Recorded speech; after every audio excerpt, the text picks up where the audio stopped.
Hello, Reylo fam. This is Jungle Jenna with Confessions of a Trashy Reylo Shipper.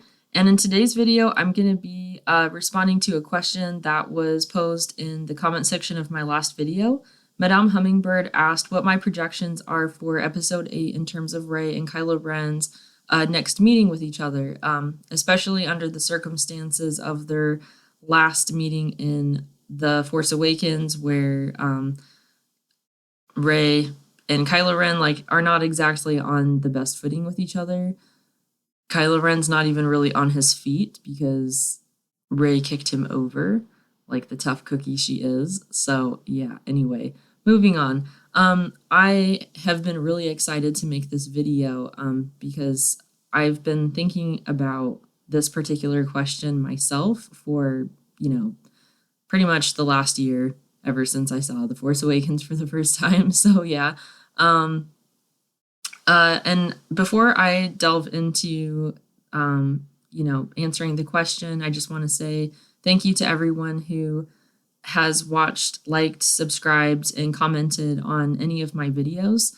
The discussion in the comment section of my last video was just amazing, and I really enjoyed reading everyone's responses to the question that was posed by Shannon Reynolds.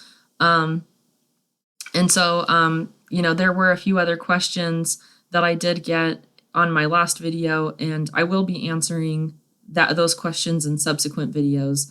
I tend to be pretty thorough, or at least when I answer a question, I tend to go on for a long time, so I can pretty much fill up an entire video just with one question. So yeah, but yeah, thanks so much for everyone who has asked questions also, because it gives me a lot of inspiration and ammo for continuing to make videos. So yeah, and even after this video, I'm gonna do the same thing with what I did in my last one. So after I've sort of given my 2 cents on the subject, then I'm gonna turn it over to you, and I want to hear what your thoughts are on this question or topic of Kylo Ren and Rey's first meeting in The Last Jedi. So I'm so excited we have a title officially. And I apologize too that the picture quality on this video is not super great. I was using my camera and then it died, so now I'm using the webcam on my laptop. And I also, second apology, I am pretty tired. It's midnight where I'm at, and I've been kind of practicing making these videos and stuff, and at this point I'm a little tired. So maybe hopefully I'll perk up a little bit. But yeah, anyway, moving on. So I did do some preparation. I have my trusty whiteboard here with all of my points written down. So the way I will be answering this question is sort of by just addressing different factors that could have an impact on their first meeting with each other. So obviously, they had their end duel where, Rey did come out of the fight victorious. And, according to the junior novelization, Kylo Ren came out of the fight fearing that Rey found him weak and, even worse, pitied him, which I found interesting. So obviously, he's feeling a bit humiliated by the defeat and has had a bruise to his pride. So that could definitely have an implication for how he may behave around her when they first meet in The Last Jedi. So anyway, my first factor that I have listed here is Kylo Ren's and Rey's perception of each other. So in my opinion, Rey doesn't necessarily seem to hate Kylo Ren per se. I think that she is temporarily resolved in her view of him as being someone evil and irredeemable, especially with his actions towards Han and Finn, two people that she's really grown to love and trust. And so, like I said, she is temporarily resolved in this idea of him being this bad guy. But I think that she actually seems to be maybe a little bit more conflicted, and maybe not really knowing quite sure what to make of him. especially where he takes off his mask for the first time. And in the script, it describes her as being so shocked that it takes a great effort for her to regain that facade of like hostility or kind of defiance. And not only is he obviously an attractive man, but also he is very human looking. He doesn't look like a villain. And so I think she's confused by being confronted with his humanity, but also because they do have like this interesting connection with each other, where again in the script it describes her as both of them feeling this energy pass through the two of them, where they have this sense of familiarity between the two of them. And then even in the duel where they're on the cliffside and they're both looking at each other, and she opens her eyes and you can see the lightsabers reflected in both of their eyes, almost as if they've come together as one. And so obviously, Kylo Ren obviously like senses this connection, and I think Rey does too, and it confuses her. So I think that in terms of like their first meeting, that could especially like if they this kind of segues perfectly into my second point, that if there is confirmation of them having a force bond, I can see her almost being overwhelmed by this sense of confusion and conflict, going from being on a desert planet and being a scavenger to having this connection with this guy who seems evil, and sharing these thoughts and emotions and powers with him. And then on top of that, like all of a sudden she's stranded on an island with Luke Skywalker, who she always thought was a myth. So it's like Rey has been bombarded with all of these sudden realizations about herself. And then on top of that, to have formed a force bond with another person who she views as being an enemy, I can see her having a fight or flight response to that. And in terms of Kylo Ren's perception of her, I think that he seems to, he's obviously motivated by these conflicting desires of wanting to fulfill his duties to the First Order, but then also having this very strong sense of like being motivated by his own personal interests. And so, you see this a lot with Rey, and usually when it comes to Rey, his personal interest wins out. But at the same time, it's obvious that he cares about the way that Rey thinks of him. And I say this because he's usually trying to frame himself in a positive light around her. He seems to genuinely care about her opinion of him while also trying to maintain control of the situation. So in the interrogation scene, for example, he tries to maintain the upper hand in the situation because he wants to get the map from Rey, but at the same time, he's saying stuff like, well, you're my guest, and, I want to be honest with you from the beginning, and it might reassure you to know that your friends are safe, and don't be afraid, I feel it too. Just between the movie and the novelization, he says so many things that it's like, why did he say that to her if he wasn't trying to frame himself in a positive and reassuring light? So obviously he cares about sort of forming like this connection or kind of relationship with her. And, that fascination is pretty obvious. And then even like in the end fight scene where they're on the cliff and he's like, you need a teacher, I can show you the ways of the Force. And in the novelization, it describes him as being both insistent and beseeching. So that tells me that once again, he's trying to maintain the upper hand in the situation where, he comes out of it kind of almost having satisfied both sides of his agenda, both his personal interest and his duties to the First Order. But at the same time, like having this very genuine interest and almost need to kind of solidify that connection with her. And so I think that despite the fact that Rey beat him in the end of The Force Awakens, and Kylo Ren does come out of the fight with a sense of humiliation and not really wanting her to pity him, I think that in some ways, like, so far, when in their interactions where she manages to turn the tables on him, his reaction has been to almost like to kind of bounce back from it pretty quickly, and almost having a bit more respect for her because she is strong and powerful. And I think that his desire to have to kind of further that connection with her and to you know to have her think of him in a positive way. I think that that may have that desire could be more powerful than that bruising to his ego. So yeah, we'll have to see in the next movie, but that's just my opinion. And I will actually talk about that a little bit later in the video with one of my later points. So let's see, what is my next?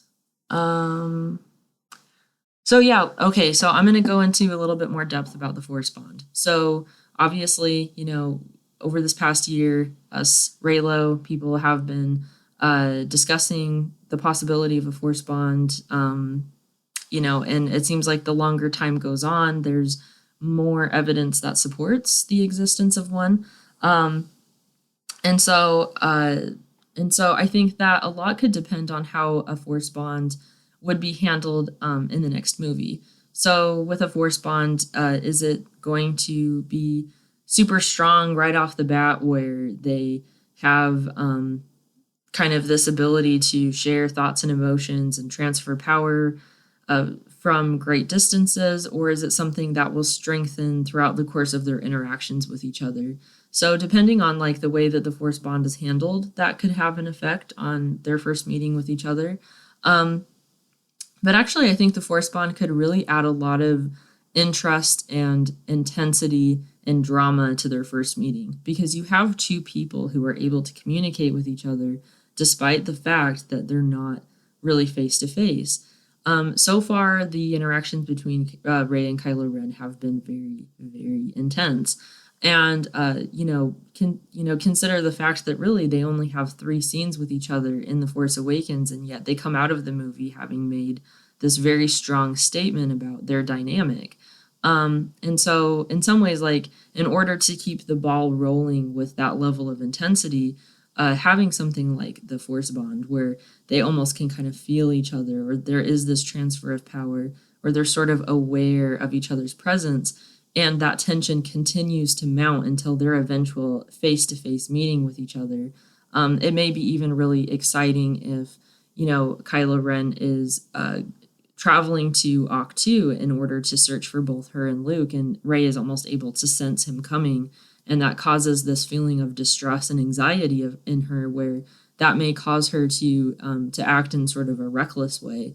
It almost kind of reminds me a little bit of Rey's Force vision in The Force Awakens, where she sees both Kylo Ren and his Knights of Ren, and there have been some spoilers. So if you're not really like wanting to be exposed to anything like that, you may consider to maybe kind of skip just this like next part of the video. I'm not going to go into a lot of detail in it because I'm trying to avoid as many spoilers as I can myself. But there was like some discussion like quite a while ago, maybe like 5-6 months ago, where there was this confrontation between Kylo Ren and Rey where they're on this cliff, and then she ends up like either jumping or falling, and then there was some speculation about whether or not like he would jump in and save her and stuff. And so I am wondering if maybe that could be their first meeting with each other. And in some ways, like it kind of would make sense because it is so like almost intense and action oriented, but it also plays with audience expectations. And that is actually going to be my next point that I discuss. Sorry. So I think that I guess to be a little bit more clear, I'm almost envisioning for Kylo Ren's and Rey's next meeting in episode 8 to be something really intense, dramatic, action-oriented, almost kind of like stormy and ominous. And there's almost like this sense of like you're holding your breath, waiting to see what ends up happening. Are they going to get into this fight where, this all out confrontation, or, where is their relationship going to go? And I think that people are very divided on whether or not they're going to have a force bond and develop some sort of alliance or romance. Are they siblings? Are they cousins? Obviously the whole Rey Skywalker theory has pretty much been debunked at this point, and so has the Rey Solo theory. But still, those theories exist, and people are still kind of keeping their fingers crossed to see whether or not that happens, which is great, and they have the right to do that. But my overall point is that, when the Force Awakens first came out, and the Reylo fandom on Tumblr specifically, kind of exploded, most of us were seeking each other out for this sense of validation. Like, did you notice that bridal carry? And like, what was up with that interrogation scene where he's like literally like breathing on her neck, and like there were so many things within their interactions with each other that just didn't make sense and completely defied expectation. And yet their interactions were still confusing because it's obvious that they're kind of opposing each other and on opposite sides. And then also because, Lucasfilms is owned by Disney, there was a lot of skepticism about whether or not anything kind of romancy would happen with Kylo Ren and Rey. Just because having a hero-villain romance just seemed to be like pushing the envelope a little bit. And so even I was kind of like, I really doubt, like that would be really cool if the story went that way, but I really doubt that it will. But it sort of snowballed from that point forward, and Reylo shippers were like these detectives who were analyzing the movie, the script, both the adult and junior novelization, all of the merchandise, Rey and Kylo Ren Spotify playlists. So there was so much analysis and discussion.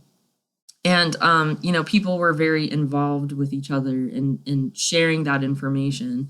And then obviously, people who were much more well-versed in the expanded universe brought up Revan and Bastila from, what's now like Star Wars Legends, but the Knights of the Old Republic video game and stuff. And so drawing those parallels between those two characters, discussing the possibility of a force bond. And then it seems like from that point forward, it went from us kind of discussing these things to having confirmation from the creators, like in J.J. Abrams's Blu-ray commentary, and then also the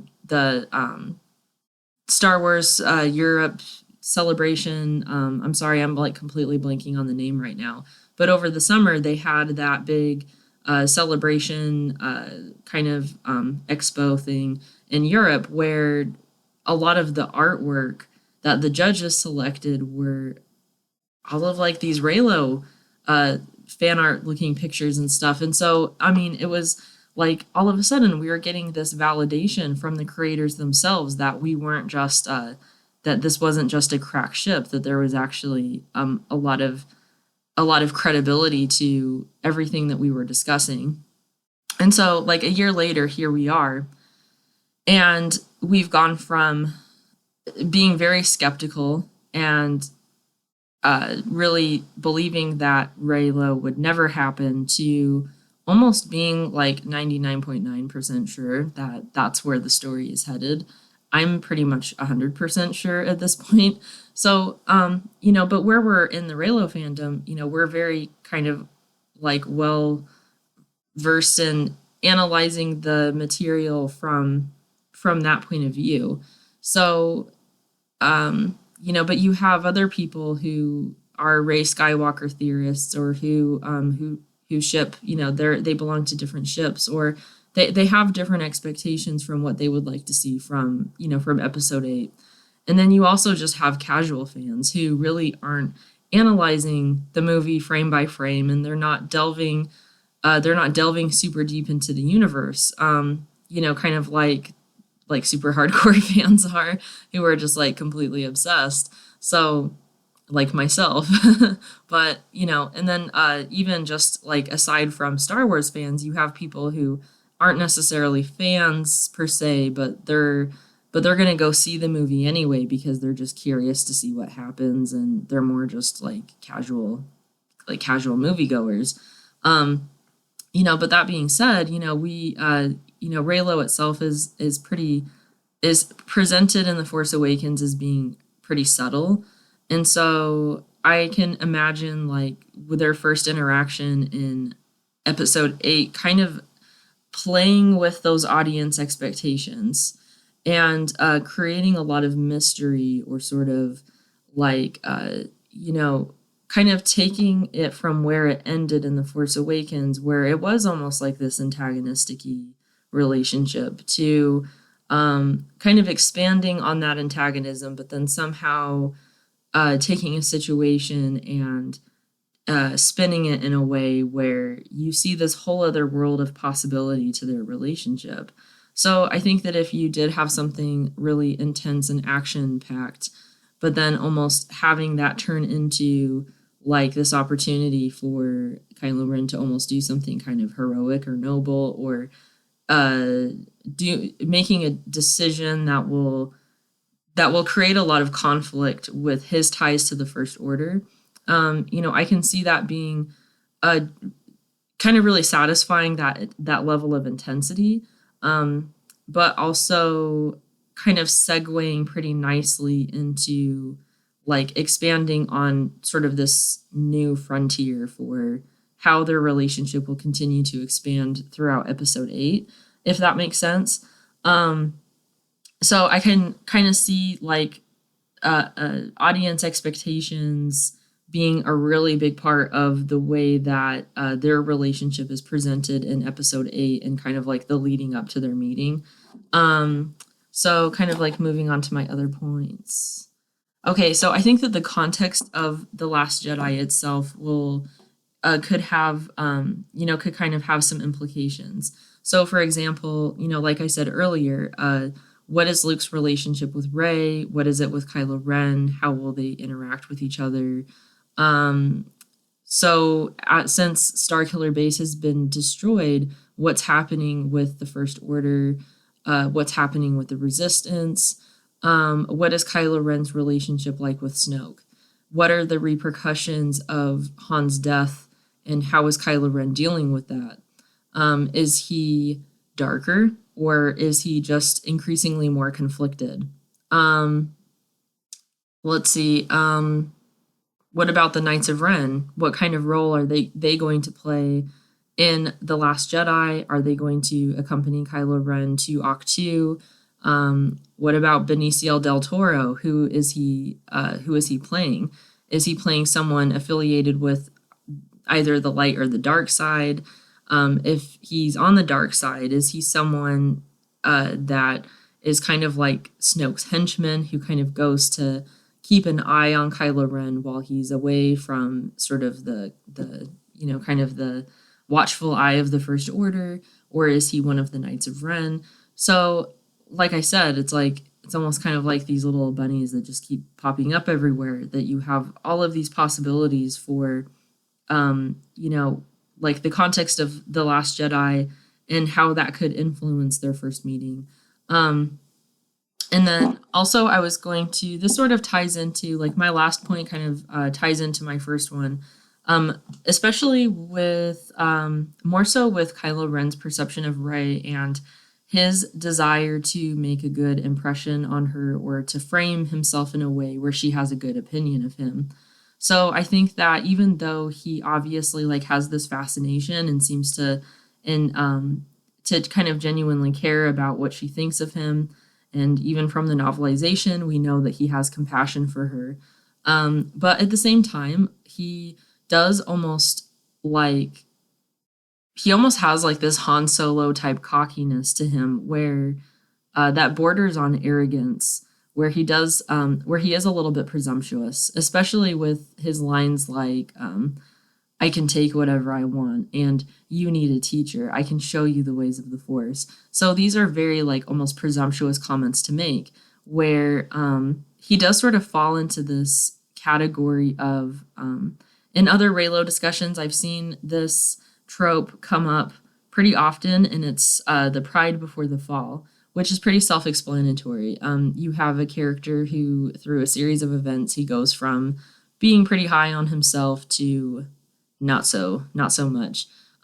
He comes out of a certain experience feeling quite humbled and almost having a different approach to life and the people around him.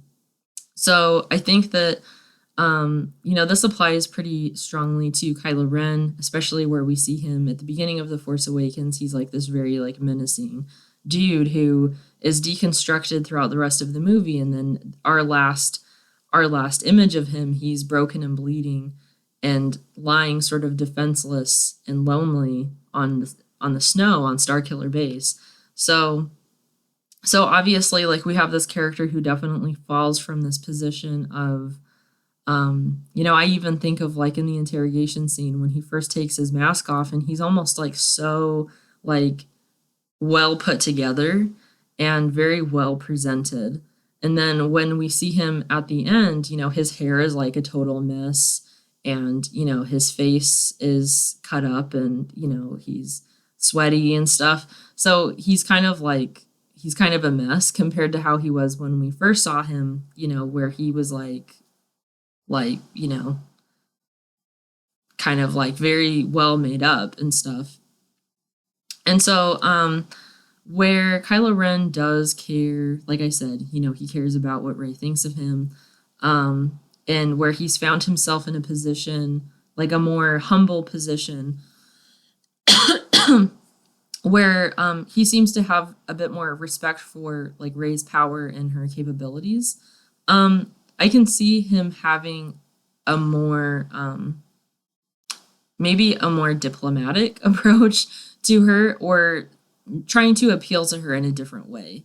And so I'm curious to see kind of how that will play out in episode 8, but I've always like sort of envisioned him maybe being a little bit more down to earth and real with her when it actually comes down to them really having a conversation.